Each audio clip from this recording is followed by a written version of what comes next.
Hello, we've got a bit of an interesting one tonight. It's on my own van, unfortunately. The old battery drain. See it fluctuate, nearly up to an amp there. I go inside and go to the fuse box. What I've been doing is I've been measuring across the fuse with both my multimeter leads. Like that. And if we look down at the multimeter, you can see it jumping up. At one point it's nearly at, it's 800 millivolts, something like that. There you go, 800 millivolts on the fuse S33, which, looking at the diagram, goes to the radio. What I have got is I've got an aftermarket radio, and what I believe to be happening is it doesn't have a permanent live on one of these, so you have to wire one in, but because it's CAN on and off as well, I think the radio is staying awake.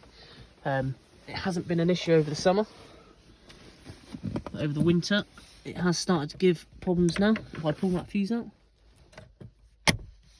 grab it, get back on the front, look at the meter again, that should drop right off now.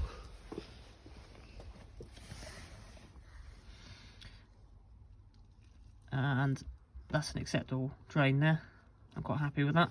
So what I'm going to need to do is I'm going to need to get a lead to make an adapter for the radio itself. But yeah, it's quite an interesting one. Just a little technique of measuring across the fuses. It's same as that amp hand really. And then the millivoltage, you're looking for the highest ones. Normally what I would do if I've got multiple drains is I write down each one and then work your way through the diagrams to find out what is actually causing your draw from there. But yeah, that was a nice little interesting one. I just want to give a little update on my van and how we're getting on with the battery drain on it. I've just been fully sorted it out. We've got next to nothing there, 0.02, anything more than 0.05 is too much. So what I've done is I've pulled the radio out of it and we put the CAN accumulator box and or CAN emulator, sorry. What that does is obviously we still have our Keep Alive radio on.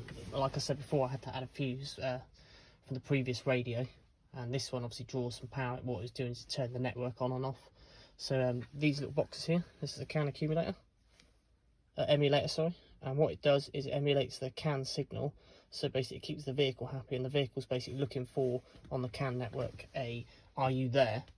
And the radio's going no, because it's not connected. But what this does is it tricks the network into thinking that it's still there, and it sends a message back saying yes, I'm there.